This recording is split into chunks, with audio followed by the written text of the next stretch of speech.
A storm rages through a desolate forest. Through the downpour, figures in armor emerge. A holy knight has cornered his prey, a lone figure in rags. The knight's voice is filled with contempt, accusing him of countless sins. He declares that the vampire's time is finally up, and that he will be the one to end him. The vampire is condemned for deceiving the church. The knight seems to be enjoying this a little too much. He reveals a cruel truth. They could have caught him at any time. They let him run free, a pawn in their game, all to make his capture a grand spectacle for the faithful. He understood this world's cruel logic all too well. The strong dictate the fate of the weak. And in this moment, he was the weaker one. His life flashes before his eyes, a question hanging in the air. The knight proclaims his very existence a stain on their holy image. A final, desperate thought echoes in the void. A wish for a second chance. And then he wakes up, gasping for air. He's in a familiar, crude shelter, completely bewildered. He remembers the feeling of a blade tearing through him. Yet he's whole, untouched, convinced he had died. He recognizes this place, his old hideout. The markings on the wall confirm his suspicion. This is the past. Somehow, impossibly, he has returned. He clenches his fist, a fire igniting in his soul. This is his second chance, starting in a remote forest. As where a weak vampire named Eugene once hid from the world, he was always found no matter how well he hid. For 12 long years he survived on the blood of beasts, paralyzed by fear. He knows hiding will only lead to the same end. His only choice is to become untouchably strong. So Eugene decides to change his survival strategy. A vampire absorbs power through blood, and the stronger the source, the greater the power gained. He feels a powerful presence nearby, and there it is. The master of this forest, a monstrous beast, lunges from the trees. And our boy's reaction? A big, toothy grin. Totally normal. The beast fires energy blasts from its glowing eyes. He knows his current body is too weak to fight it head-on. But if he can just land a single wound, he can drink its blood. His old life was all about erasing his presence. But knowing that hiding is a dead end, he has no reason to hesitate. His fangs bare as he commits to the fight. He will fight more desperately than anyone else. And with a roar, he drives his sword into the creature's hide. He stares in disbelief as his sword shatters on impact. The beast retaliates with a vicious tail swipe, sending Eugene flying through the swamp. He lands hard, clutching a fresh wound. But the fire in his eyes hasn't dimmed one bit. The beast roars, ready to finish him off. He recalls that these creatures are roamers, wild predators of the wilderness. He knows that if he could get its mana crystal, he might have a chance. But the difference in strength is just too overwhelming. He wonders if this second chance made him careless. But as the beast's jaws close in, he rejects the thought. He's never been arrogant. His entire life was spent crawling, holding his breath, doing anything just to survive. But now he chooses to fight in order to live. He knows there is no next time after defeat. With everything he has, he reaches for the mana crystal. Because for him, survival has always meant standing on the blood of others. The forest falls silent under the pale moon, and a sudden explosion of power rocks the swamp. He remembers the promise he made to himself, that with this second chance he would never run again. And now, standing amidst the carnage, he will seize both blood and victory. The battle is over, and Eugene is the last one standing. He absorbed not just the blood, but the mana crystal too, granting him a new power, skin that turns to black scales. He recalls his past life, learning of this beast from mercenaries. He'd used their fight as a distraction to get a taste and escape. But this new power isn't enough to face his true enemy yet. The holy knight who could find him anywhere, no matter what. The sun will rise soon. He needs to find shelter. But a mysterious voice echoes through the clearing. It thanks him for killing the beast, but demands a price. Eugene looks around, searching for the source. A being of pure water emerges, the lake's true guardian, and she is not happy about the mess he's made. Suddenly, a tiny voice calls him a bald vampire. Charming. The little spirit is shocked that he can even see it. Eugene, completely unfazed, just asks who it is. The spirit confirms he heard everything, including the insult. She introduces herself as Mirian, a water spirit enslaved by the beast. Or, as she puts it, a strategic partner. Sure, let's go with that. As she rambles on, Eugene notices something strange. One of his new tattoos is fading. Mirian asks about his tattoos, which he admits are a mystery even to him. He's had them since he became a vampire, remembering a time when there were 10. His early memories are a blur, his life consumed by the simple act of survival. With that, Eugene decides it's time to leave, much to the spirit's dismay. She complains that it's been ages since she had anyone to talk to. She tries to entice him with an offer of pure water, calling him a pale, beautiful man. She insists her special water will do wonders for his complexion, and then proceeds to spit it at him, an offer Eugene promptly refuses. She desperately lists her other skills, but he's already walking away. His journey takes him to the nearby Broadwin village, where a villager bursts in, announcing the arrival of the red-eyed monster. The townsfolk gather outside, staring in disbelief. Before them lies a massive pile of hunted game. It's more meat than they've seen in a long time. The village chief is confused. The monster's delivery isn't due for another week. This monster is a mysterious figure who lives on the outskirts. For 10 years, he's been a silent neighbor, leaving them food every fortnight. Tonight, however, he asks for permission to enter the village. Though they were once terrified, they've grown accustomed to his strange form of paying taxes. The villagers nervously greet the familiar, yet unknown figure. Eugene announces that after a long time in isolation, his sickness is finally gone. He's come to thank them for their indirect help and wishes to return the favor. As he speaks, he removes his hood and mask. He promises to protect the village should they ever need him, and reveals a face so handsome it literally sparkles. The villagers are completely stunned, blinded by the sudden glow-up. They wonder if this radiant being was a noble, or perhaps a half-elf. The chief can't believe this was the man behind the mask all along. Later, Miriam questions Eugene's motives for giving away his hunt.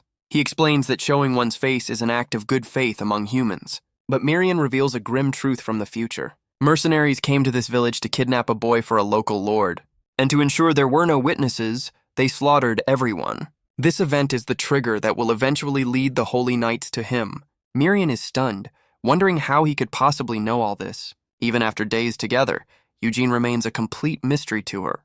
He simply tells her she'll find out if he's lying soon enough. For now, his first step is to gain the villagers' trust and appear harmless, a plan that makes absolutely no sense to the little spirit. But as they walk, Eugene suddenly stops in his tracks. Miriam nearly crashes into him, completely confused. Just ahead, a group of armed mercenaries blocks the path. They spot Eugene, dismissing him as just another villager. Their leader smirks, noting that this handsome man has stumbled into their ambush. Seeing him alone and unarmed, they decide to silence him quickly. One of them rushes forward, axe raised high. Miriam cries out in warning, but Eugene remains perfectly calm. The mercenary brings his weapon down with killing intent, but his target's eyes glow with an unnatural red light. In a blur of motion, the attacker is cut down. As the mercenaries stare in shock, Eugene continues his explanation to Miriam. He needs to build trust so that he doesn't seem suspicious. And to do that, he's going to kill every last one of these mercenaries. Solid plan.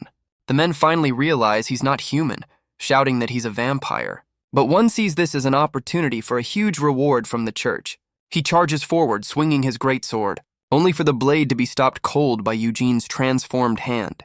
The mercenary's confidence shatters in an instant. Eugene sends him flying back with a single, effortless blow. The remaining men can only watch in terror as their plan falls apart. The mercenaries realize this is no ordinary vampire. But one, blinded by greed, charges in to claim the bounty. He's cut down before he even gets close. Another one steps up, swinging a heavy spiked mace. But the blow is stopped cold by Eugene's scaled arm. The man can only stare in utter disbelief. Eugene calmly notes that the sun is setting, and with a single brutal counterattack, he sends another man to the ground. He stands over the fallen, declaring that night is his domain. The survivors are urged to attack him all at once. Just then, the villagers arrive, drawn by the commotion. They can only stare in horror at the carnage before them. The chief turns to Eugene, asking if he's responsible. Eugene calmly denies it, spinning a convenient tale. He claims these men were ambushed on their way to the village, and that the culprits were a pack of black wolves. He explains that he simply drove off the beasts. A villager inspects a body and confirms the story. Another one shouts that they were all attacked by wolves. The chief, convinced, apologizes for his suspicion. But Miriam knows the truth, calling him a liar in her mind. She recalls how the wolves appeared after the fight, and how Eugene used their bodies to stage the scene. Our boy's got a future in theater. Miriam can't understand why he's so obsessed with his image. She senses there's a deeper plan at play.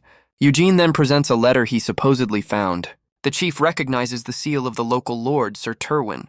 His expression turns to one of pure shock as he reads. He desperately calls out for a villager named Felid.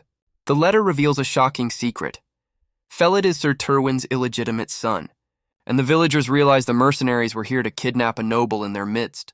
Back in the forest, the mercenary leader recalls his utter shock. He couldn't believe how fast Eugene had cut down his men. His remaining soldiers knew that retreat meant certain death. Their only hope was to swarm the monster all at once.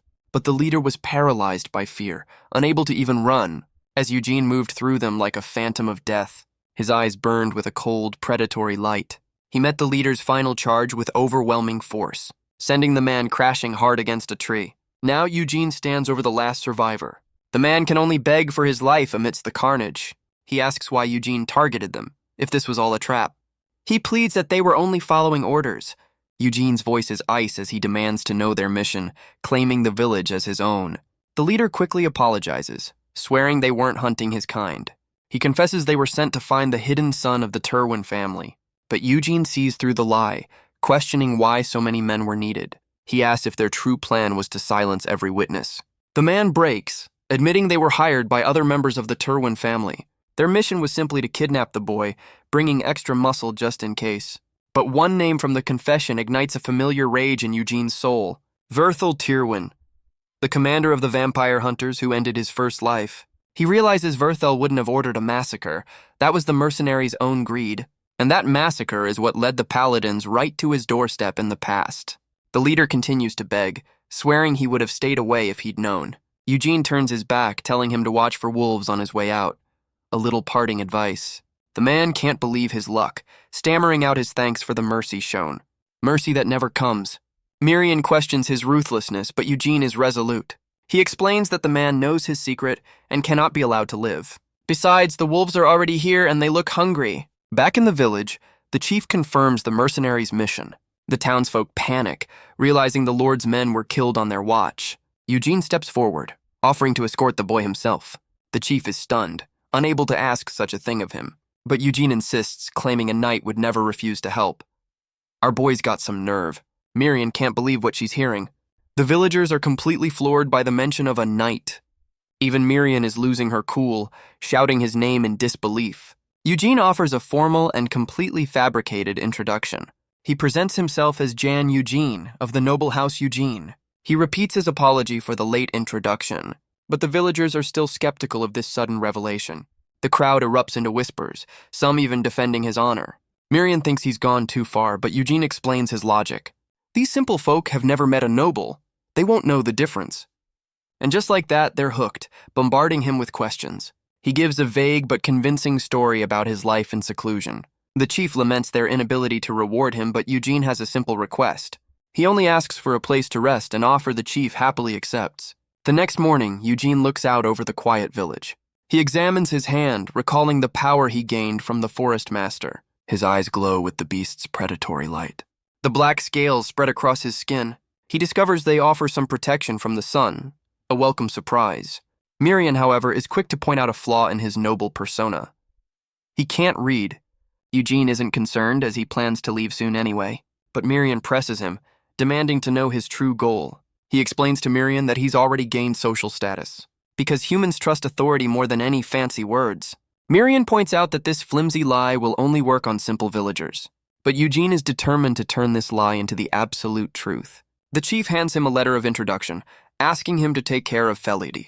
The boy in question steps forward, introducing himself as Felid. Eugene greets him, his mind already plotting to use the boy to become a real noble. And so, with the villagers' blessing, their journey begins. They travel through the wilderness, eventually spotting a town in the distance. Felid confirms it's their destination, surprising Eugene with his ability to read. The boy explains that his mother, though of low status, was taught by someone she loved. He never knew that person was a noble, and Miriam sees an opportunity for Eugene. Eugene promptly asks Felid to teach him how to read, much to the boy's shock.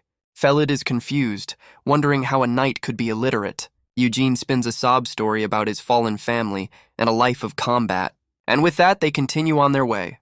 Eugene's strategy is simple. Let them doubt, then make them believe.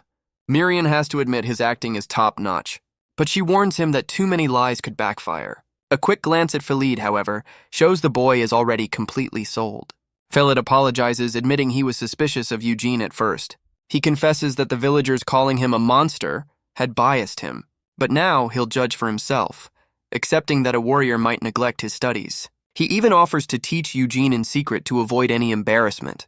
As Felid asks to learn more, a glint appears in Eugene's eye. Suddenly, a blade flashes past Felid's face. The boy recoils in terror, a throwing knife embedded in the rock beside him. They've walked right into an ambush on the narrow mountain path. A group of armed thugs emerges, looking for trouble. Felid's eyes widen in terror as he realizes they're bandits. The leader smirks, confirming the boy's fear. He orders them to hand over their belongings or else... But before he can finish his threat, Eugene is already moving. In a flash of red, the bandit leader is cut down. Felid can only watch in shock as his protector becomes a blur.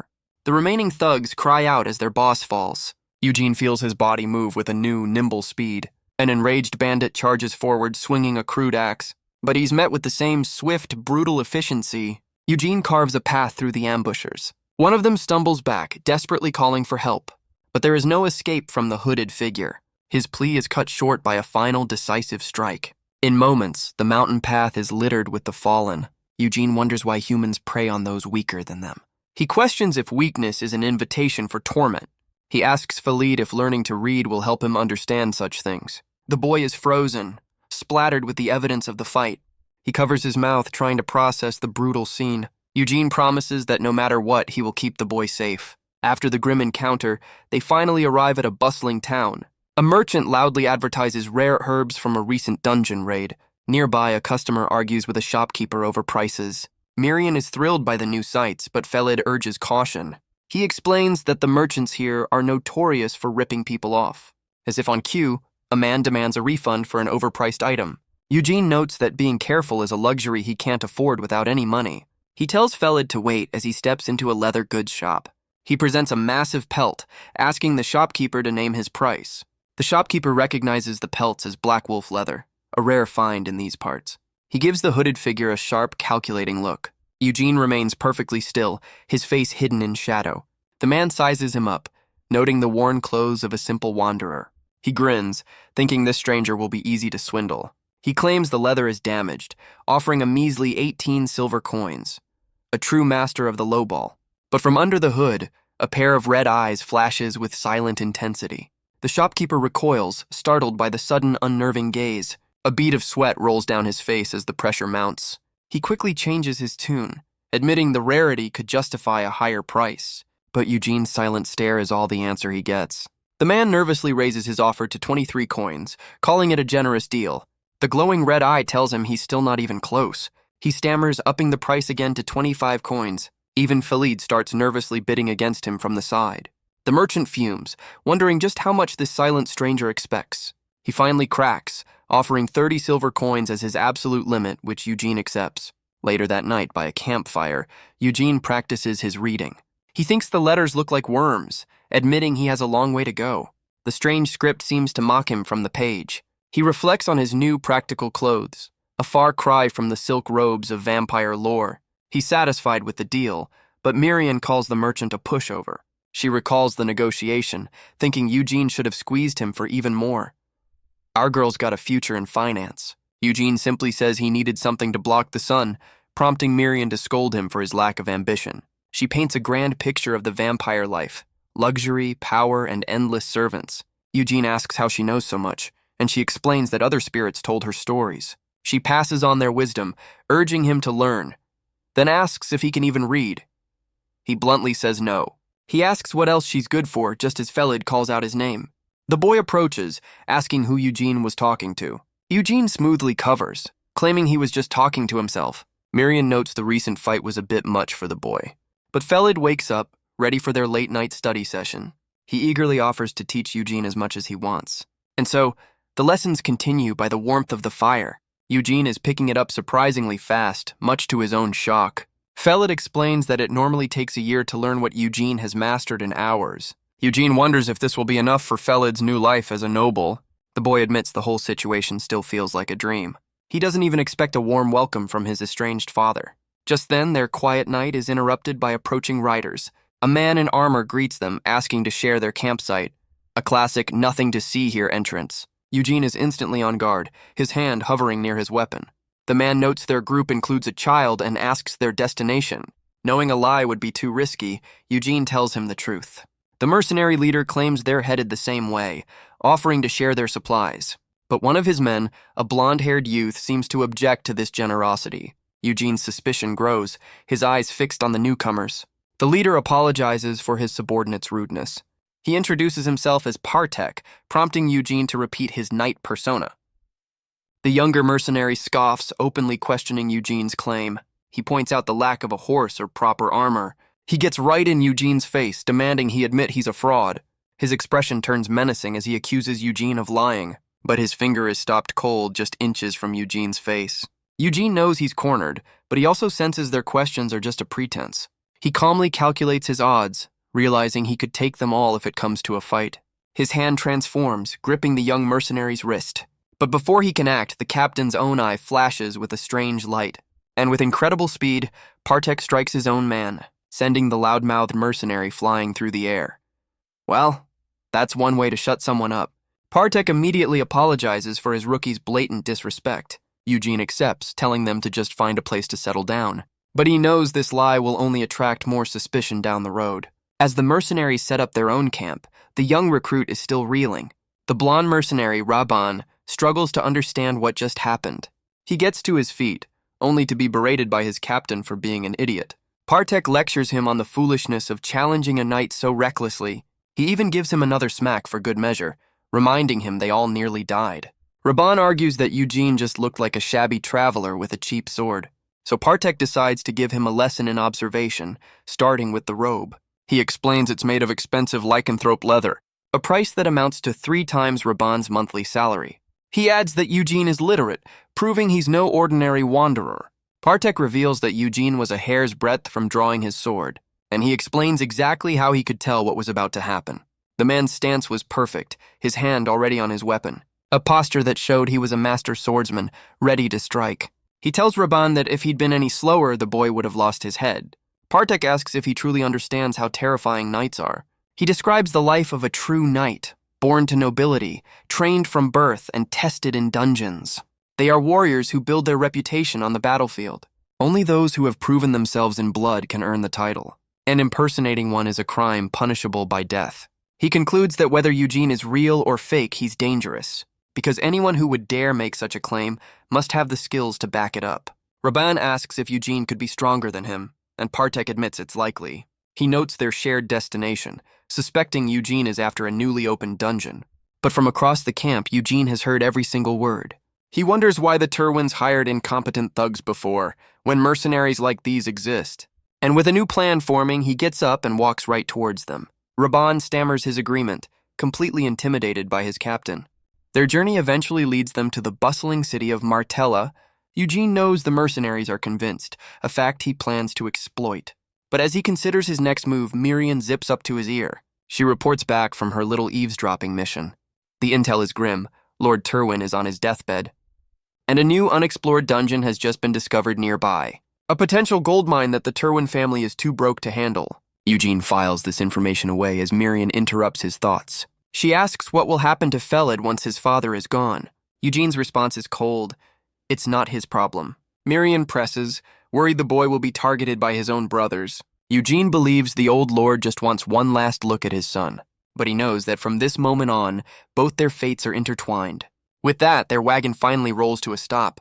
They've arrived at the gates of the magnificent Rose Castle. Mirian is already dreaming big, urging Eugene to aim for a life of luxury. Our girl has priorities. He quickly shoves the spirit back into his cloak, much to Felid's confusion. A guard immediately halts their approach, demanding their business. Partek steps forward to handle the introductions with a man in fine clothes.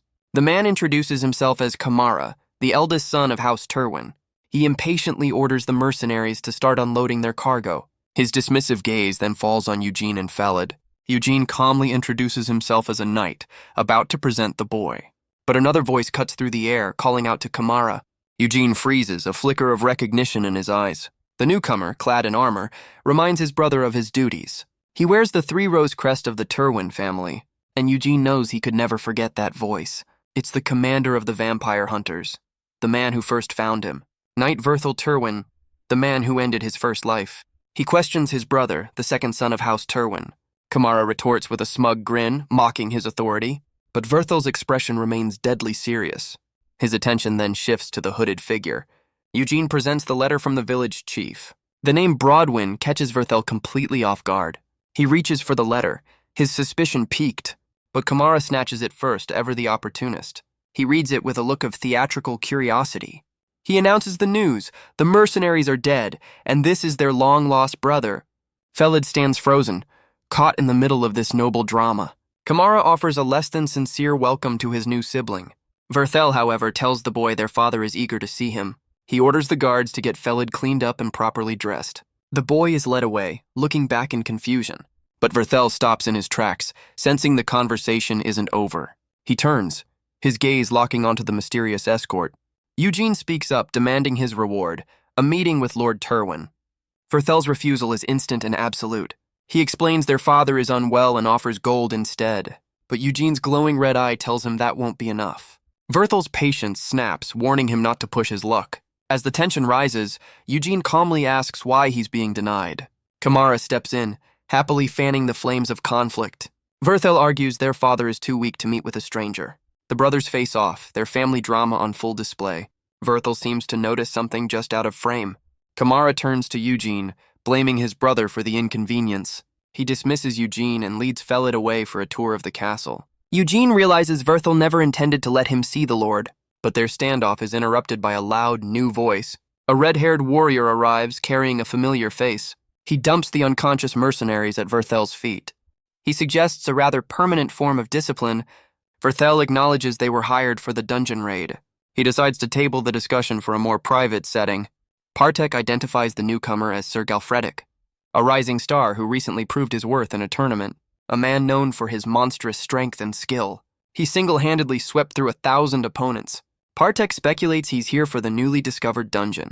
After all, conquering a dungeon is a fast track to fame and glory. He's likely using this as a stepping stone to a greater house. With that information filed away, Eugene turns to Partek. He asks the mercenary captain if he's looking for a new client. Later that night, within the castle walls, Galrettic reaffirms his commitment to conquering the dungeon. Veral watches from his office, lost in thought. He knows his brother Kamara is making a power play, using Sir Galrettic to secure the dungeon and the family title. As Veral wonders how to counter this move, a knock echoes. A servant announces a visitor, Sir Eugene. Veral recalls the mysterious knight and grants him entry. Eugene enters the study, his presence filling the room. Veral offers a warm welcome, assuring him Felid is safe. He even thanks Eugene for handing him the letter earlier, a seemingly genuine smile on his face. But Eugene cuts through the pleasantries with a sharp remark. Verthel's friendly demeanor instantly vanishes. Eugene lets out a short, dismissive laugh, and Veral responds with a full-throated roar of amusement. He admits that Eugene is far more interesting than he first thought. Eugene simply bows his head, waiting for the real conversation to start. Veral leans in, questioning if he's truly a knight. He asks if Eugene is trying to join the dungeon raid to clean up his image, and why he should even be allowed. Eugene counters, calling it a harmless offer. Veral demands to know what he means. Eugene lays out his terms. A small fee and half the loot, excluding the valuable mana stones. The offer is so good, Veral is immediately suspicious. But Eugene flips the script, reminding him who's really in a corner. Veral is taken aback by his confidence. Eugene repeats his offer, clarifying it's for him and his new mercenary crew. Veral notes the price is well below market rate, but Eugene just presses for an answer. In his mind, Veral reasons that knights live for honor. He concludes this wandering knight isn't after money, but glory. A classic hero complex, or so he thinks. He recalls the information he's gathered on this mysterious man. Eugene reminds him that he's not the one in a hurry. The pressure is on and Veral knows it. He thinks of his brother's new champion, Sir Galrettic. He realizes Eugene is no fool. This man knows exactly how to play his hand. And with that, Veral agrees to the deal. Later, Partek explains the finer points of their new arrangement. He tells Eugene that mana crystals are a hassle, but the byproducts are pure profit. He offers to connect Eugene with a trusted trading company, a move that will force the greedy older brother, Kamara, to accept their terms. Elsewhere, Kamara scoffs at the news of a new party member. He complains about this last-minute addition, declaring a dungeon is no playground. It's a place where the weak are left for dead. He dismisses the newcomer, having no faith in any knight his brother would recruit. Veral apologizes to Galrettic for the delay. He was just chatting with his new recruit. And with a flourish, he introduces Knight Jan Eugene. Galrettic recognizes the hooded figure from the gate.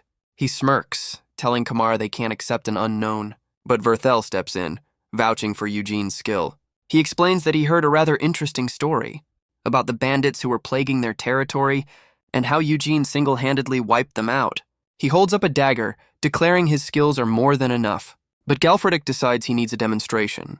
He hurls a warhammer with blinding speed. Eugene's eye flashes as the weapon closes in. He deflects it with a single, precise slash. The hammer smashes into the wall behind him. Galrettic lets out an impressed grin. Eugene stands his ground, completely unfazed. The red-haired knight offers a backhanded apology for his rudeness, and then challenges him to a duel to prove his worth, because talking is for chumps. The scene is set in the castle courtyard, a crowd already gathered.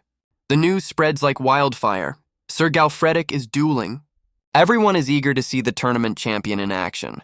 They say he can tear monsters apart with his bare hands, totally normal human stuff. The two opponents face each other in the torchlight. The crowd already feels sorry for the mysterious challenger, but Eugene remains perfectly calm, waiting for the signal. Galrettic flashes a wide, confident grin. He plants his massive greatsword into the stone ground. His expression shifts, the smile vanishing in an instant. His eyes narrow, filled with a cold, focused intensity. A bell tolls, signaling the start of the duel. And in an instant, Eugene explodes from his position. Their blades meet in a blinding flash of sparks. The sound of steel on steel echoes through the courtyard. They trade blows with incredible speed, a blur of motion. Galrettic grins, beckoning him forward. He's clearly enjoying himself. But Eugene's focus remains unbroken. He unleashes a relentless flurry of attacks. In the crowd, Raven cheers, thinking the champion is being overwhelmed. But Partek knows better. Galrettic is just testing his opponent. The red-haired knight's smile fades as he analyzes Eugene's style. He finds it crude, unrefined, with no formal training. He senses not a knight, but a wild animal fighting to survive. Eugene presses the attack, his movements raw and unpredictable. Galrettic blocks the blow, his confidence returning. He calls out the lie, noting the sloppy stance and lack of discipline. Eugene's only response is that the man talks too much. Galrettic tells him to prove it, promising to shut up if he's defeated. The duel intensifies, their swords clashing once more. The impact sends shudders through both their arms, but Galrettic's raw power begins to show.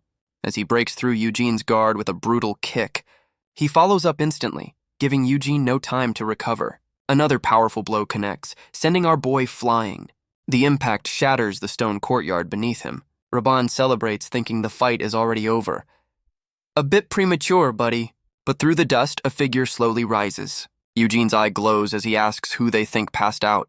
He lunges forward, a phantom of pure black rage, and Galrettic can only just manage to block the sudden, vicious counterattack. Galrettic is shocked, realizing his opponent learns mid-fight. He dodges a swift kick, his grin never leaving his face. Eugene's movements are a blur of raw, untamed speed. He presses the attack, relentless and unpredictable. Galrettic meets his blade, clearly enjoying the challenge. Their swords clash in a shower of brilliant sparks. They become a whirlwind of steel, a dance of deadly intent. For a moment, they're perfectly matched, two predators sizing each other up. The fight shifts to brutal hand-to-hand combat. Galrettic catches his arm, stunned by Eugene's impossible strength. He's forced to admit that in raw power, this stranger surpasses him, but he knows strength isn't everything in a fight. He uses his superior experience to throw Eugene off balance. Eugene's stance breaks for the first time. He stumbles backward, completely exposed. Galrettic sees his opening and winds up for a finishing blow. Eugene can only look up as the attack comes down. The ground shatters under the force of the punch. Galrettic follows through with a devastating kick. Eugene's eye widens, his instincts screaming. The blow connects, sending him hurtling across the courtyard. Galrettic notes his opponent's lack of formal training, but his survival instincts are on a whole other level. Just as his fist closes in, Galrettic admits his own defeat. Eugene's scaled arm blocks the final attack with ease, and with a single explosive counter, he sends the champion flying. Galrettic crashes hard into the castle wall. He lies in the rubble, staring up at the night sky, completely defeated. The crowd is stunned into silence, unable to process what they just saw. And the winner is declared Knight Jan Eugene. The crowd erupts, unable to believe what they've just seen. Raban proudly cheers for their knight. He's a fan for life, apparently. Galrettic lies defeated amidst the rubble of the courtyard, but his eyes open, a flicker of life still in them. He looks up at the man who so thoroughly bested him, and with a surge of energy he rises to his feet. Eugene watches, ready for whatever comes next. Galrettic grabs his hand and raises it high, declaring him the winner. The courtyard chants his name, celebrating the new champion. But from the crowd, Kamara can only stare in utter disbelief. Later, a grand feast is laid out in Eugene's honor. The castle staff is all smiles, ready to serve their new guest. But Eugene looks less than thrilled with all the attention. A butler explains this is a gift from Lord Kamara himself. Miriam listens as they fuss over every little detail. She mocks the gesture as Eugene politely refuses the meal. The servants look crestfallen by his sudden rejection. He tells them to inform Kamara that he prefers solitude. The next day, Kamara greets him with a practiced smile. He notes that Eugene refused all his generous gifts. Just then, Robin rushes in, bowing eagerly to his new hero. He's followed by Galrettic, who's acting like his new best friend. The red-haired knight complains about his sore face. He points to his bruise, laughing it off completely. He's already asking for a rematch, much to Kamara's interest. Eugene reflects that his plan worked perfectly. But he's still not used to being the center of attention. Suddenly, a new face appears in the crowd. A young man calls out his name, and everyone turns to look. It's Felid, now cleaned up and looking like a proper noble. Elsewhere, under the cover of night, a man begs for his life. His desperate pleas are cut short by a brutal, shadowy attack. The attacker looks down at the mess, annoyed by the incompetence. It's Kamara, furious that the boy wasn't dealt with back in the village. Because of that failure, his entire plan has been derailed. His subordinate apologizes, but Kamara scoffs at the excuse. He grabs the man's face, questioning his very intelligence. His eyes glow with a cold, menacing light. He threatens to remove the man's eyes if they're just for decoration. Standard HR procedure, I'm sure. The other men can only watch in absolute terror. Kamara lets him go, pondering his next move. He can't just kill Eugene now that he's a celebrated guest. But a sinister idea begins to form in his mind. A plan that will also take care of the body disposal. His gaze falls on the sleeping Felid, his new target. Later, Eugene, now masked, explains the situation to the boy. Felid is in despair, realizing he was sent to the dungeon to die. What a warm family reunion. Eugene reminds him of the mercenaries who were supposedly attacked by wolves. He reveals they were likely sent by one of Felid's brothers. But Eugene tells him there is a way for him to survive this. A flicker of hope appears in the boy's eyes. Eugene makes his offer, become his servant. He explains that at 16, Felid is old enough to choose his own path. He can either wait for his brothers to finish the job, or he can fight back with everything he has. The day of the dungeon raid arrives, the massive gates looming before them. Galrettic briefs the party on their simple mission. Clear a path and retreat if a high-rank monster appears. In the back, a couple of porters are just happy they won't be on the front lines. One even plans to fake an injury to stay out of the fight entirely. But their departure is interrupted by Veral, demanding to know where Felid is. A guard nervously points him in the right direction, where Felid is busy wishing Eugene a safe return. A sight that makes Verthel's blood boil. He storms over, shouting the boy's name, and angrily reminds him of his assigned position. Felid flinches, clearly terrified of his older brother. When the boy hesitates, Veral grabs him by the arm and finds himself staring into Eugene's cold, unblinking eyes. He tries to drag Felid away, his patience completely gone.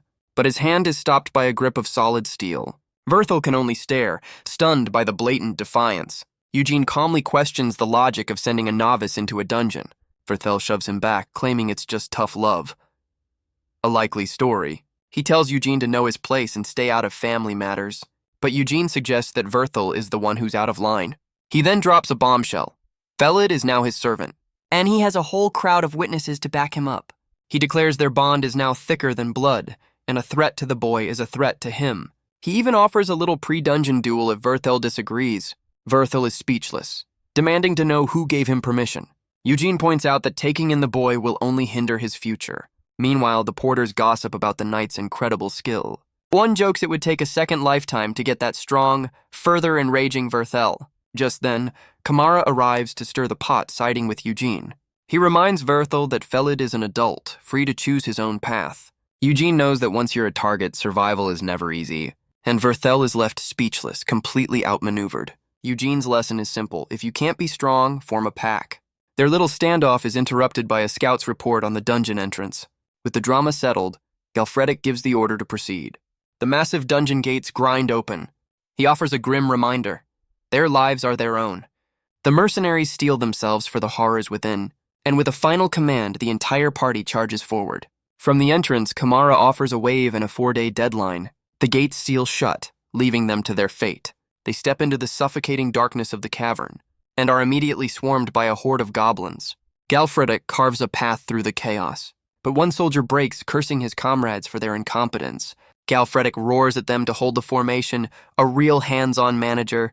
He physically throws a man back into the fight, shouting orders. Archers let loose a volley of arrows, but the goblins are already dropping from the ceiling.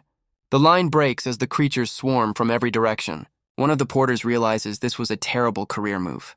He decides to make a run for it back toward the entrance, only to find his path blocked by more glowing eyes. His escape is cut brutally short. A voice from the shadows calls him an idiot for his cowardice. Galrettic grabs another panicked soldier, telling him to get a grip. He shoves him back into the fray, ordering him to fight. The mercenaries struggle to hold their ground against the tide. Galrettic realizes this hastily assembled crew is not enough. A scout cries out that more monsters are on their way, and another confirms they're being flanked from behind. Just then, a calm voice offers to take the rear. Galrettic turns, warning Eugene not to go alone. But our boy is already a shadow vanishing into the darkness. Galrettic charges deeper into the cavern. He looks back, shouting at his struggling men. Suddenly, shadowy traps erupt from the stone floor. A goblin's weapon lies shattered in pieces. Galrettic orders Partek to cover his rear flank. He's stunned by how far Eugene has already gone. His eyes widen in complete disbelief. And just like that, Eugene reappears, holding a glowing flower. Galrettic can't believe he doesn't even know what it is. A true dungeon-crawling prodigy. He stands amidst the fallen, wondering how he's so strong. After the battle, the party tends to their wounded. A mercenary brings Eugene the collected mana crystals. He laments the small reward for so many kills. Eugene notes their blue color is different from the roamers. Mirian appears, calling the crystals small and disappointing. She explains that a monster's strength determines the crystal's size, and that powerful roamers like the one he fought are incredibly rare. Eugene realizes this dungeon crawl is a waste of his time. Just as Mirian asks about stronger monsters, he senses a new threat. He tells the exhausted party that their break is over. Galrettic rallies the men, threatening to punish any cowards. He tells Eugene he'll have to pull his weight at the front, because the next wave of monsters will be on another level. He explains that the dungeon's true masters use goblins as pawns, and they're about to face the intermediate-level monsters. The mercenaries tremble, knowing what lies even deeper. But Eugene's expression is cold and determined. He recalls consuming the red mana crystal of the Swamp Master, and the powerful ability he gained from it.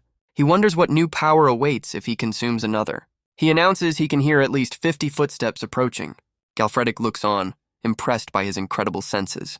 He offers Eugene a spear, asking if he'd like to do the honors. With a flick of his wrist, Eugene sends it flying. The spear becomes a beam of red light, causing a massive explosion. Galrettic gives the order for the entire party to charge. He tells the men to follow and support their new vanguard. But Eugene is already a blur, carving through a horde of orcs. The mercenaries rush forward, offering to assist him. He moves like a phantom, a whirlwind of death and shadow. He lands a brutal, precise strike on an orc's eye. The creature falls, its head completely crushed. He continues his rampage, a dance of pure destruction. He deflects a clumsy attack with his own blade, and cuts down another monster without breaking his stride. He stands amidst the carnage, a feral grin on his face. The mercenaries can only watch, their image of a noble knight shattering. His arm transforms, the black scales spreading across his skin. He plunges his hand directly into a monster's hide. They recall the stories of noble swordsmanship, of justice and honor. But this was nothing like the knights they knew. Even the seasoned warriors are frozen in place, completely stunned. Galrettic realizes this fighting style is far from admirable. It was the raw, untamed style of a bloodthirsty beast. The battle is over, the cavern floor littered with the fallen. A medic desperately tends to a wounded soldier. The aftermath is grim, with casualties on both sides. Galrettic admits that most of his men can't push on. He knows it's not physical fatigue, but the mental shock of what they saw. He concludes that for now they can't advance any further. Galrettic suggests they withdraw, having met their objective. But Eugene isn't tired yet, calling it a waste to turn back. With no other choice, Galrettic rallies the terrified men to press on. Eugene's hand tightens on the fallen monster. He tells Galrettic to lead the main party out of the dungeon. From here on, only he and his mercenaries will proceed.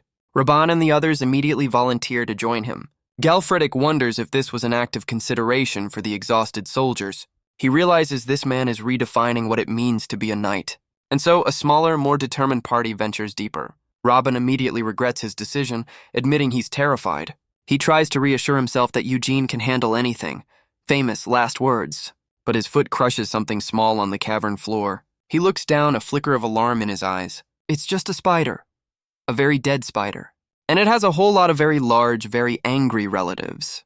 They're cave great spiders, a swarm that uses acidic poison. Raban charges forward, trying to hold his ground.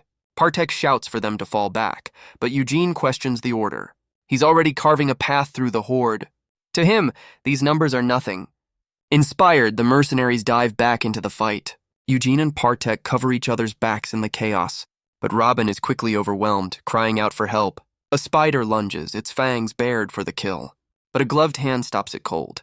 Eugene's blade flashes, saving the young mercenary once again.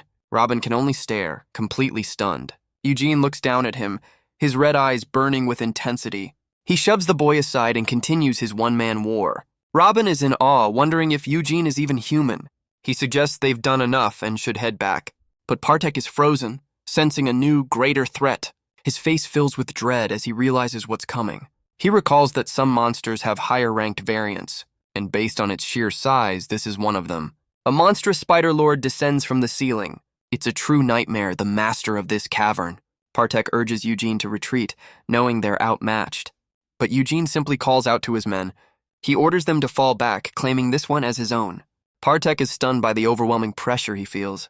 His very instincts are screaming at him to run for his life. Miriam notes they've surrendered to the sheer gap in power. Eugene asks if this new foe is as strong as the Swamp Master. Miriam confirms it's likely even stronger than that, which means its mana crystal will be an even greater prize. The Spider Lord lets out a terrifying roar, but Eugene just grins, ready to open his new treasure chest. Sometime later, a small spider descends from a web, only to be sliced in two by an unseen force. Eugene, now dressed as a noble, lowers his finger. He holds the mana crystal he took from the dungeon's lord. It has granted him a second ability, camouflage. By combining it with his scales, he can now walk in the sun. Finally, a vampire who can tan. A voice asks why he's no longer wearing his mask. The scene shifts to a celebration with Galrettic and the others. Eugene is the guest of honor at a lavish party. The noble ladies are captivated by his heroic tales. Miriam teases him as they praise his beauty, asking if he's part elf. But Eugene thinks this new elf theory is just making things more complicated. Galrettic, however, is convinced it's the only explanation that makes sense. He recalls Eugene's sharp eyes and keen hearing in the pitch-black dungeon, not to mention his monstrous strength and inhuman agility. He knew from the start that Eugene was no ordinary human, and he loudly celebrates his brilliant deduction that our boy has elven blood. He asks how someone so striking could have hidden in this region for so long. Eugene offers a vague, charming smile in response. He claims he never really tried to hide himself on purpose, a response that leaves the ladies swooning and Galrettic completely baffled. Galrettic notes his stoic delivery, which only makes the crowd love him more. Eugene realizes this convenient lie might actually come in handy. He reflects that the mana crystal gave him more than just a new power. The moment the tattoo disappeared, a flood of new memories hit him. He saw himself lying in a strange, unfamiliar bed. A woman's gentle hand was holding his own, and in that unfamiliar room, everyone's eyes were fixed on him.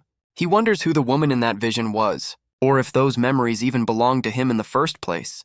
For a man with no past, the only thing he's ever known for sure is interrupted by Raban shouting his name. The young mercenary is desperately pleading for help. Galrettic has him in a headlock, calling him useless dead weight.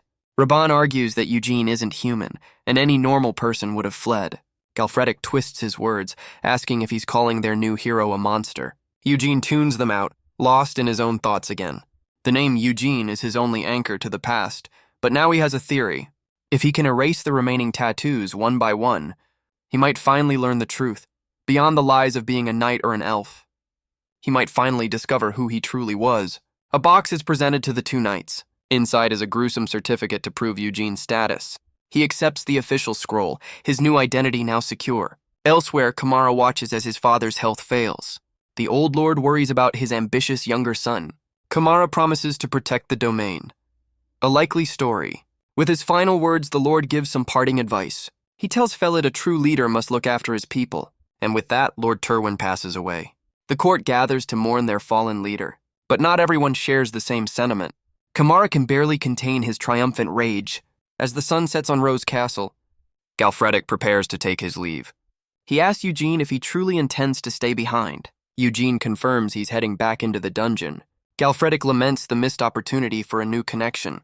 He reaches out his hand to his newfound rival. It was an honor, he says, to cross swords with him. He hopes their next meeting will be as allies. Eugene considers the gesture for a moment. Their hands meet in the middle, a handshake sealing their mutual respect. As Galrettic rides off, Eugene tells his men to prepare. Felid is confused, asking why they're leaving too. Partek explains a fundamental rule. Knights ride horses.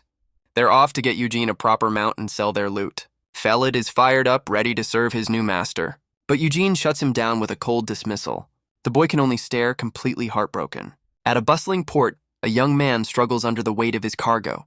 Their journey has brought them to Marin, the greatest commerce city in the kingdom. And as they arrive, their reputation has already preceded them. Raban proudly boasts to the crowd about their massive haul of dungeon loot.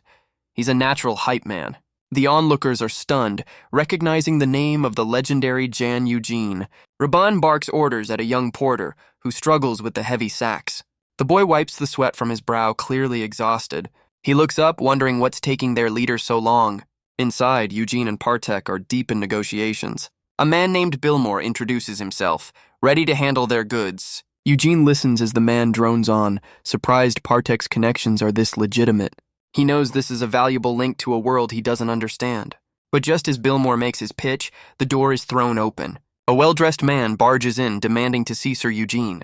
Both Eugene and Partek are caught completely off guard. Partek leans in, warning that things are about to get complicated. He explains the newcomer is a secretary to the company's deputy manager. In other words, he's a much bigger deal than the man they're talking to, and he's likely here to try and swindle them with a lower price. Partek advises caution, a word Eugene quietly considers. The secretary, Grail, shoves Billmore aside with contempt. He addresses Eugene, acknowledging the rumors spreading through the city. He dismisses the stories as a simple tactic to inflate the goods' value. He invites Eugene to leave, thinking he can easily manipulate this simple knight. But a sudden, chilling pressure fills the room. He meets Eugene's gaze, a silent and unnerving stare. Grail quickly backpedals, offering a more formal introduction. Eugene questions his offer of a better opportunity. The man stammers, clarifying it's a chance to sell on better terms. But Eugene's piercing red eye asks the question again, without a single word. Grail is stunned, realizing the deputy manager herself is involved. He quickly apologizes for his rudeness, and with that, he makes a very hasty exit. Billmore is moved to tears, thanking Eugene for his loyalty. He pledges his full support, an offer Eugene is happy to hear. The merchant eagerly asks when they can begin. Eugene tells him the time is now, and to get out of his office. Elsewhere, Grail reports his failure to his superior. The deputy manager isn't surprised, noting the pride of knights. She decides they'll just have to play a different kind of game, especially against a poor knight who doesn't even own a horse. A classic burn. She orders her men to deliver a gift he can't possibly refuse. Back on the street, Felid is shocked by his new orders. Eugene tells him to stay behind and manage their sales.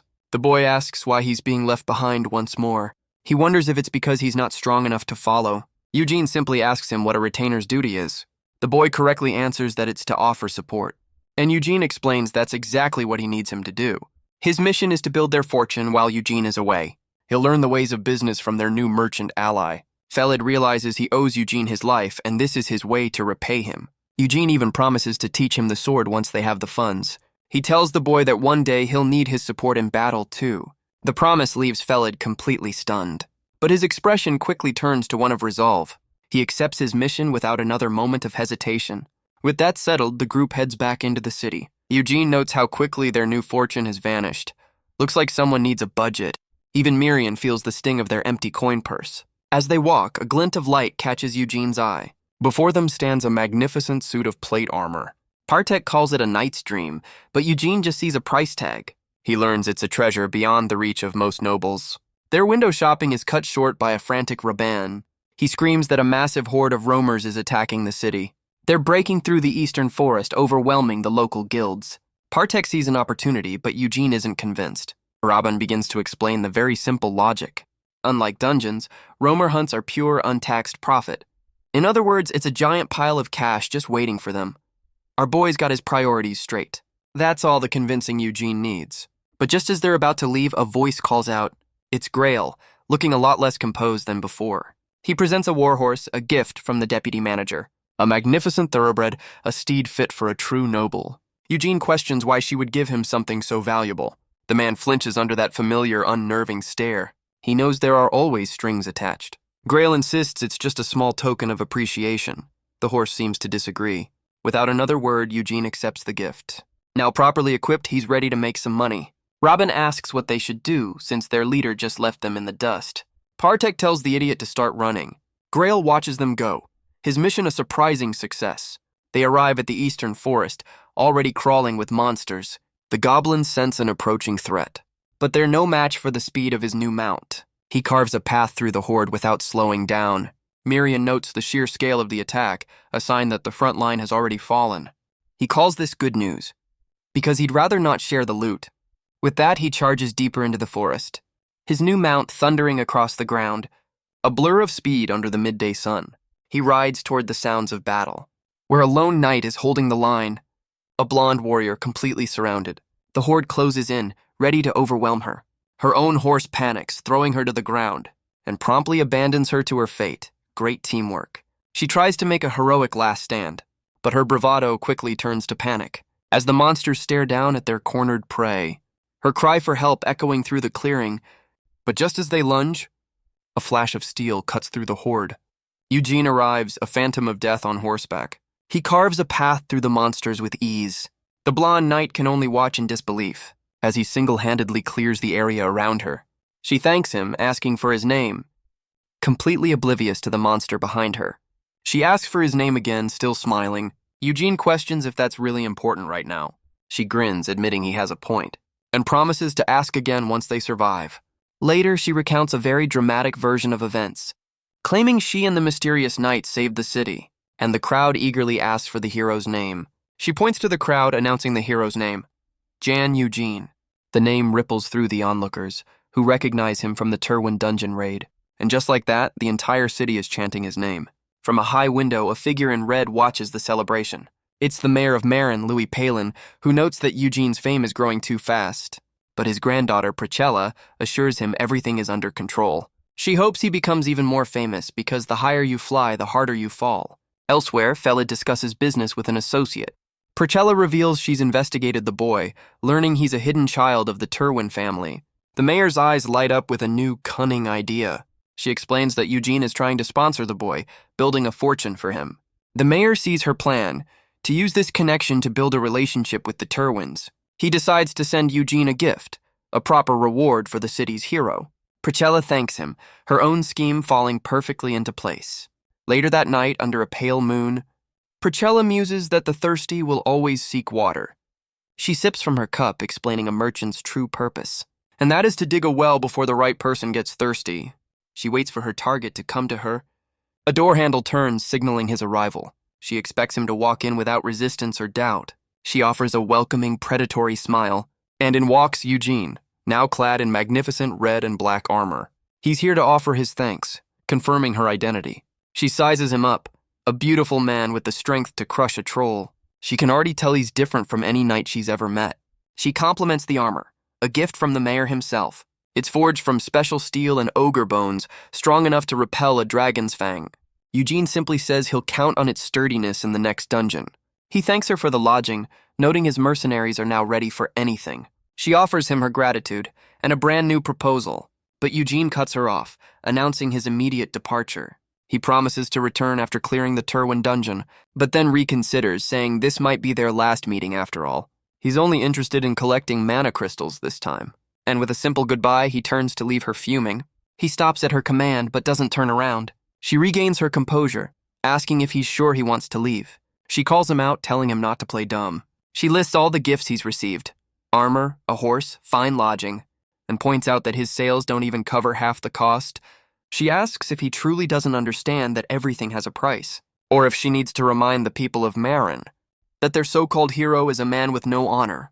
She lays her trap, asking if he has anything to say for himself, but Eugene just offers a small, knowing smirk. He finds the entire situation ridiculous. She ordered him around, gave him unwanted gifts, and now demands payment. And he asks if a mere merchant is really trying to threaten him. The sheer pressure of his gaze leaves her speechless. Her associates can only watch in shock as her plan completely crumbles. He clarifies that his contract is with Billmore, not her. He agrees that everything has a price, and warns her she'll soon find out what his is. He paints a new picture for her, the city persecuting its own hero. A story that will ensure no knight ever helps Marin again. Partek offers a backhanded apology as they turn to leave. She realizes that with a different approach, they could have been allies. Billmore, caught in the middle, tries to salvage the situation. But Eugene is already gone, leaving her to deal with the consequences. Priscilla bows her head, offering a formal apology. She admits her judgment was clouded and asks to start over. She proposes a new deal, promising it will be in his favor. In her mind, she notes how different he is from other knights. She realizes this man is far too dangerous to toy with, and her merchant's instincts scream that she can't let him go. A new, determined smile spreads across her face. Eugene, still seated, agrees to at least hear her out, but he warns her that the offer better be a good one. She thanks him for the opportunity to make her pitch. Later, the party rides through the forest looking much more official. Partek congratulates him on securing such a favorable contract. He explains the Palin Company's influence is too vast to ignore. Their offer of unlimited dungeon access is an incredible opportunity. Partek praises his brilliant negotiation tactics, but Eugene looks annoyed. He simply says he was just speaking his mind. Our boy, the accidental genius. But their path is suddenly blocked by another group of mercenaries. Their leader mocks Eugene's appearance, questioning his skill. Miriam is personally offended as Partek calls out to their leader. A familiar face steps forward.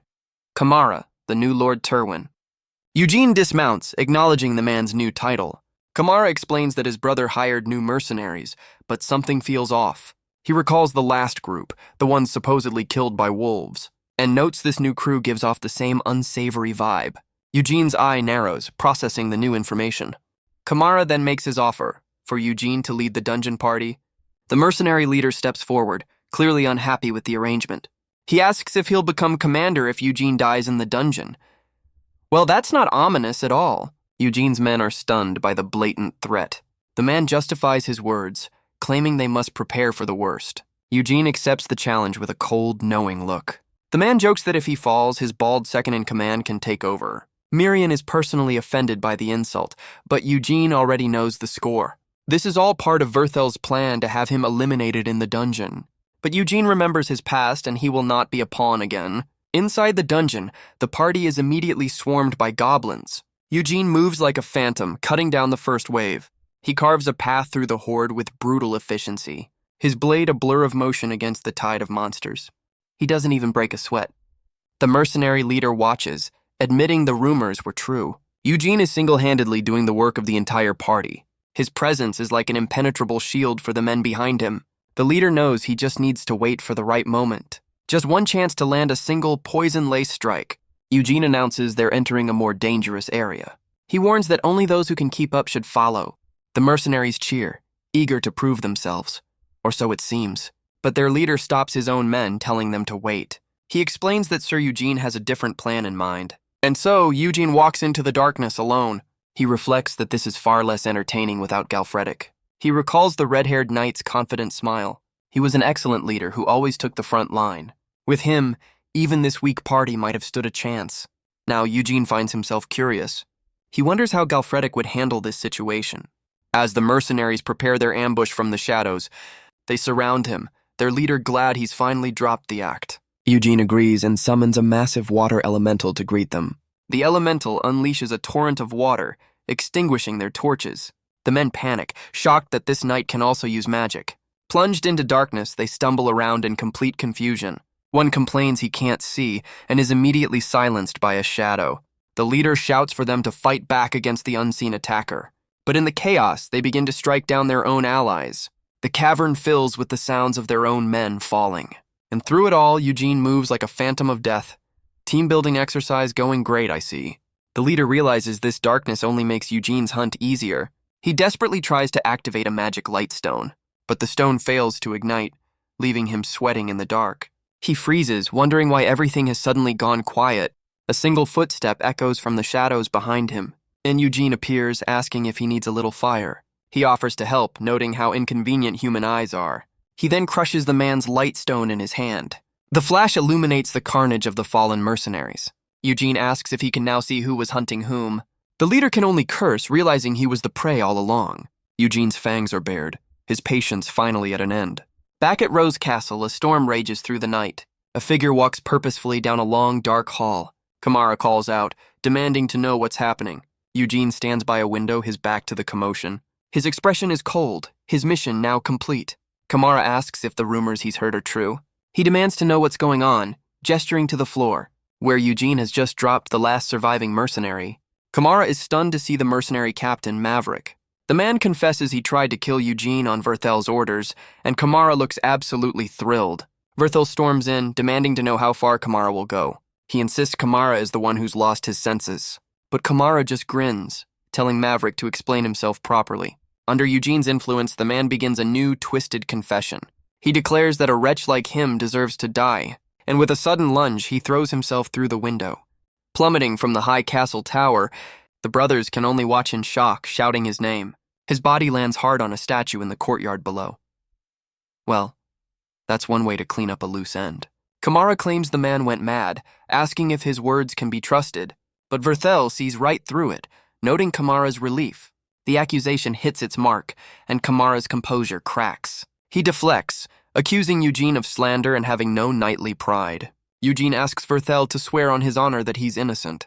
The knight stammers, insisting that of course he is. Eugene's gauntlet tightens as he makes his decision. He demands a trial by combat, staking both their honors on the outcome. He smiles, letting Verthel know the truth will be decided by the sword. Verthel can only grit his teeth, completely trapped in the lie. Soon, the entire castle is buzzing with news of the duel. The servants whisper that Verthel has finally gone too far, and that his target was the celebrated Sir Jan Eugene. Verthel stands in the courtyard, his expression grim, while Kamara watches from above, enjoying the show. An official declares that the duel will determine the truth, and Eugene stands ready, his own blade reflecting the setting sun. Verthel lets out a roar and charges forward. He swings his sword with all his might, but Eugene remains perfectly still, waiting for the strike. He stops the blade with a single punch, shattering the stone beneath him. The knight's blade grinds against Eugene's gauntlet, but Eugene's expression is one of pure contempt. He remembers this man's voice from his past life, and he can't believe this was the man who hunted him for a decade. Verthel is thrown back, his confidence shattering. Eugene presses the attack with blinding speed. The knight can barely keep up with the onslaught. His sword is sent flying from his grasp, and a brutal kick sends him to the stone floor. Eugene stands over him, ordering him to get up. Verthel's desperation turns into a manic grin. Looks like someone snapped. He was known for his skill with a blade, but this time, even the common folk can see the truth. From the castle entrance, Kamara watches his brother fall. Verthel realizes the gap in their strength is insurmountable. Eugene is simply on another level. His transformed hand moves in for the final blow, but Kamara finally steps in, calling an end to the duel. Eugene turns, questioning if it's truly over. Kamara holds his brother back, telling Eugene to stop. He declares that Verthel can no longer fight, making Eugene the winner. But Verthel refuses to accept his defeat. Kamara orders him to stand down. He tells him to accept his crimes and face judgment. The knight completely breaks down, screaming in denial, his rage now focused entirely on Eugene. He blames our boy for his downfall. Classic villain monologue, claiming his life was perfect before he arrived. But Eugene's blade is already moving, drawing a single perfect line across his neck. Verthel lies paralyzed on the ground, unable to move. He looks up to see his brother Kamara standing over him. Kamara tells him he should have taken the mercy that was offered. And with a final brutal strike, he ends his brother's life. Partek and Robin can only watch the grim outcome from the crowd. With the duel settled, Eugene and his men turn to leave. Kamara watches them go, his family's power now firmly in his grasp. Sometime later, they've returned to the bustling port city of Marin. Mirian asks if he feels any pity for the man he just used. She notes that Verthel was his first familiar, and he was discarded so easily. But Eugene feels nothing, recalling the man's weak will. He explains that leaving him alive would have exposed his secret. Besides, he would never let an enemy who challenged him live. Our boy holds a grudge. Mirian insists he needs slaves, but Eugene has no interest in such things. He knows that turning weaklings into familiars is just a liability. As he reaches for a door, he hears a familiar name from inside. He enters to find Procella, who's surprised he's been back for 2 weeks. Billmore and Procella both greet him warmly. The merchant congratulates him on clearing the dungeon, but Eugene cuts him off, demanding to know what happened to Galrettic. Procella's expression turns serious as she prepares to explain. She tells him that 2 weeks ago, Galrettic joined a different raid. He went missing after entering a dangerous labyrinth all by himself. They searched the lower levels but found nothing, fearing the worst. Eugene's eyes narrow, a new mission already forming.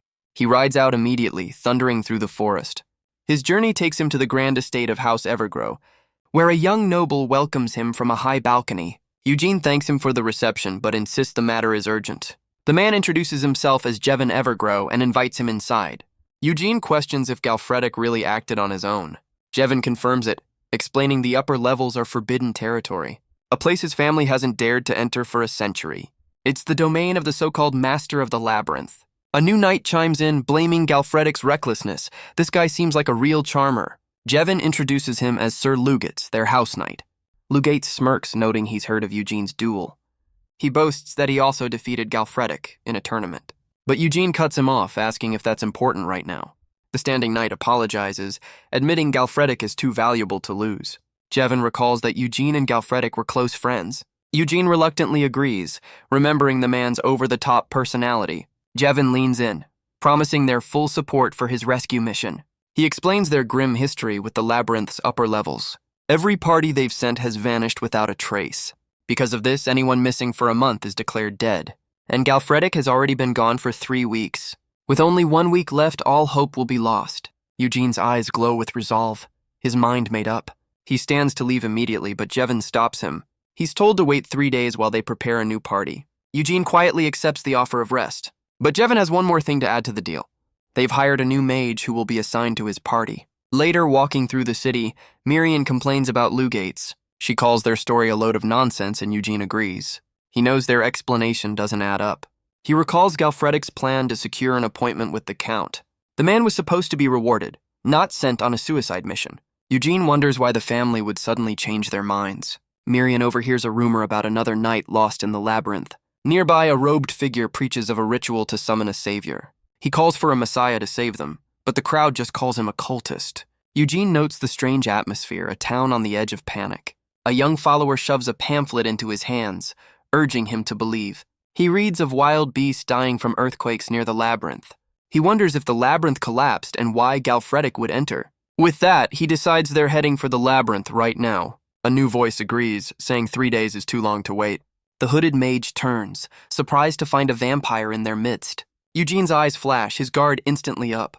The mage notes that vampires were supposedly wiped out by the Holy Knights. And yet here he is, walking around in broad daylight. Her hand glows with a sudden crimson energy. As the cultist continues his sermon, a new conflict is brewing. But her hand is stopped cold by an iron grip. Eugene demands to know her identity and how she knew what he was. He lifts her into the air, threatening to end her if she doesn't talk. The mage struggles, her confidence completely gone. She stammers out a single name, Blood Shadow. Miriam recognizes the term, a flicker of memory in her mind. And then it hits her, a look of pure shock on her face. She flies between them, shouting for Eugene to stop. He looks down, completely confused by the interruption. Miriam explains she's from a school of mages who serve vampires. And with that revelation, the mage promptly faints. Great first impression. Later, she's awake and furious, yelling at him for his methods. Eugene calmly points out that she was the one who started with the villain monologue. She collects herself, offering a more formal introduction. She is Noir, and her school has an affinity for sensing his kind. She explains that Jevin sent her to find him, and asks about his supposed deep friendship with Galrettic. Our boy is already planning the man's eulogy. She reveals she was part of the party when Galrettic vanished. Eugene asks her to explain exactly what happened. She agrees, saying she joined the raid for monster parts. The labyrinth was old, but the lower levels were considered safe. But as they advanced, a massive earthquake shook the cavern. The ground beneath her feet gave way and she began to fall. A hand reached out, grabbing her at the last second. It was Galrettic, who had been guarding their rear. He saved her, but fell into the chasm in her place. She recalls the other knights blaming Galrettic for the disaster. They were convinced he'd opened the forbidden upper levels. She felt she had to tell his friend the truth of his sacrifice. Though she admits she never expected that friend to be a vampire, Eugene realizes her story contradicts what Jevin told him. He wonders if Jevin lied, or if the truth was twisted. Noir then reveals there was something else she saw. Deep in the pit where the red-haired knight had fallen was a massive, glowing eye etched into the stone. Eugene's own eyes widen at the mention of the symbol. Noir connects it to the flyers from the cultists in the plaza. He remembers the strange pamphlet he was given. The symbol on it was an exact match. The cultists spoke of welcoming a savior with blood and flesh, and their leader declared that he would soon awaken. 3 days later, the rescue party is finally ready. Jevin asks if Eugene is excited to see his close friend. Eugene coldly replies that he'd rather not transport a body. Lugates scoffs, admitting Galrettic isn't one to die easily.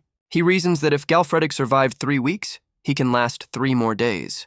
But their departure is interrupted by a group of hooded figures. They introduce themselves as Templars from a monastery under House Evergrow. They were so moved by his loyalty, they wished to join the fight. Our boy the vampire is now a holy inspiration. Lou Gates is surprised, noting that Templars rarely take an interest in knights. He even suggests Eugene could become a holy knight. Miriam finds this absolutely hilarious.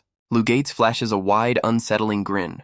But Eugene's expression remains cold and suspicious. As they finally reach the labyrinth, he tells Partek to step aside for a moment. The party enters a vast, crystalline cavern. Miriam is thrilled by the sheer amount of water energy in the air. Partek explains this is an artificial space designed for survival, but he warns them that monsters still lurk in the shadows. Eugene considers that a place like this might make a decent hideout. Lugatis agrees, calling it a fitting place for evil to hide. A little on the nose, don't you think? He compliments Eugene's skill, noting they haven't lost a single man. He then questions Eugene's trust in Galrettic, telling him not to be so impatient. He insists that right now, he is the one who should be trusted. He claims that House Evergrow has fully mapped out the labyrinth's traps. But Eugene points out that they still suffer casualties every time. Lou Gates dismisses them as necessary offerings to hope. And with a sinister smile, he promises they'll all make it out alive. Eugene's eyes glow, sensing the danger in those words. Just then, the entire cavern begins to shake violently. Lou Gates shouts that the labyrinth's layout is starting to change. He points Eugene toward a specific path. This is a section where the walls shift, revealing a shortcut to the upper levels. Cyrano cries out, confirming the earthquake is real.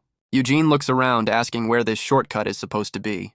Lou Gates grins, telling him it's right where he's standing. Eugene realizes this was no earthquake, but a trap all along. Cyrano panics, wondering what their goal is before spotting something ahead. Eugene's eyes widen, his composure finally breaking. Before them is Galrettic, bound and broken on a stone cross. Without a second thought, Eugene leaps into the darkness. He lands on the platform, his gaze fixed on his fallen friend.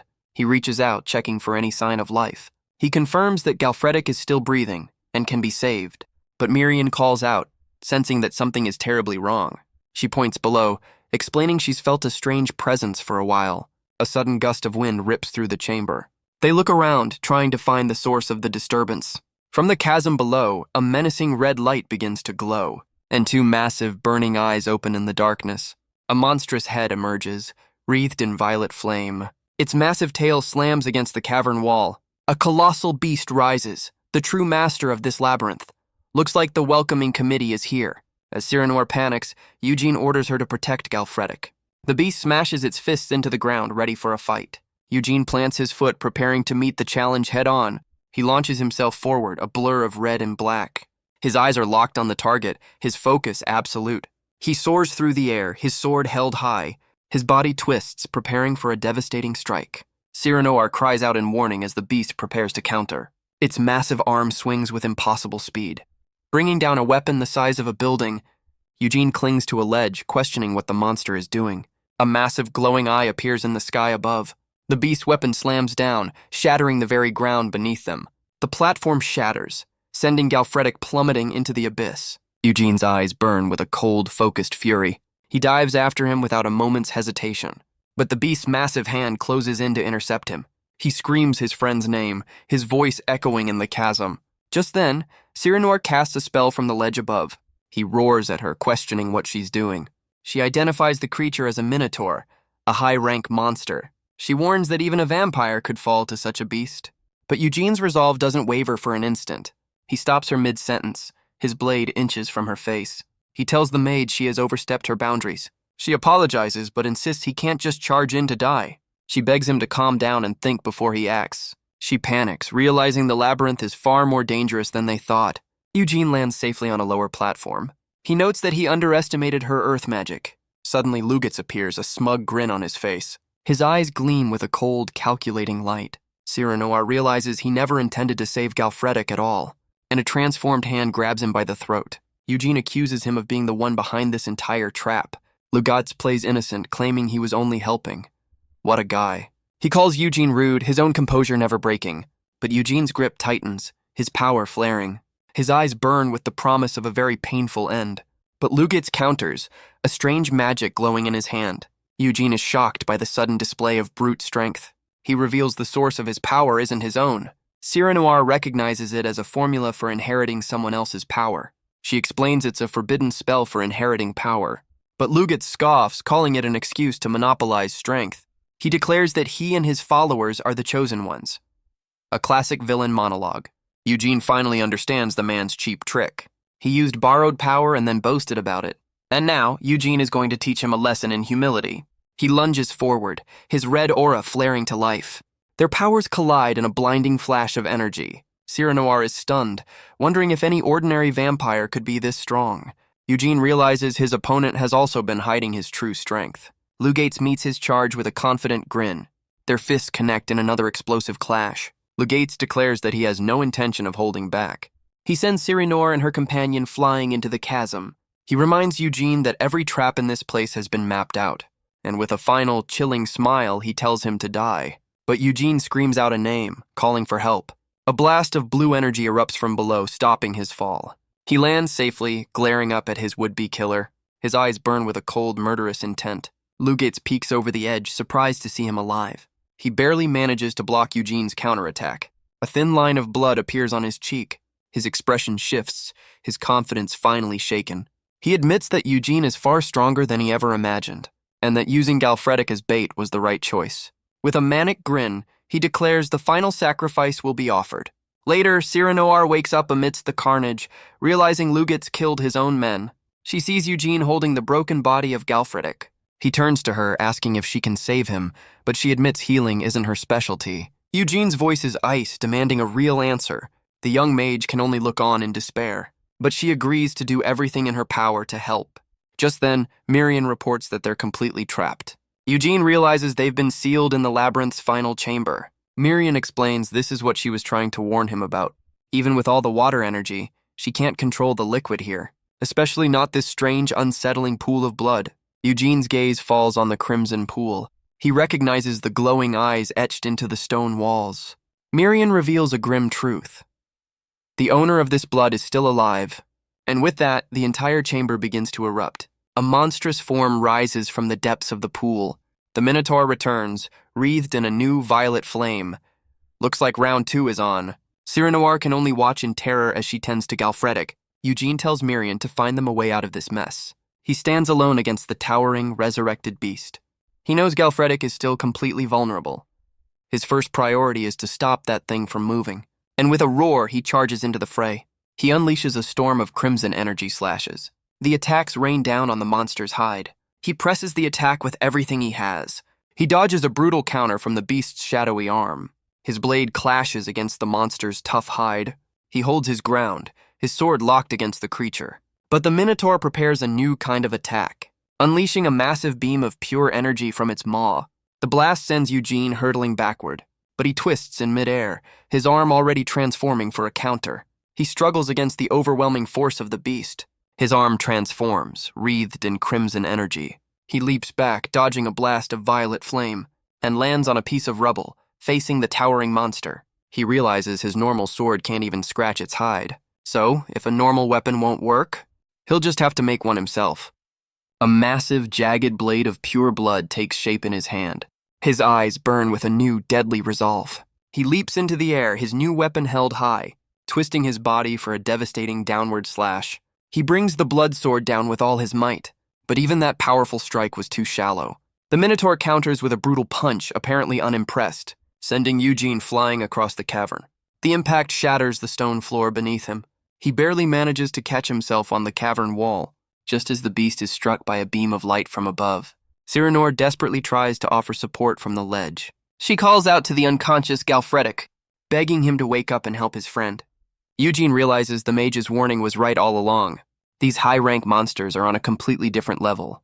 The Minotaur's eye glows, preparing another attack. It unleashes another massive energy blast, but Eugene realizes something is terribly wrong. The attack isn't aimed at him, but at his allies. He moves in a blur of red, intercepting the blast. Cyranoir can only cry out his name in terror. He stands battered but alive, his fangs bared in defiance. He's faced with a familiar feeling, utter powerlessness. The beast's hand comes down to crush him, a fate he should be used to. But as he looks up, he questions his own reaction. The blow connects, and he wonders why this pain feels so much worse. He's sent flying, his body finally giving out. He lies broken on the ground, his strength completely gone. His gaze falls on his fallen friend, still being tended to by the mage. He sees the state Galrettic is in, broken and unconscious, but then a flicker of movement as Galrettic's eye snaps open. And in that moment, Eugene finally understands why it hurts so much.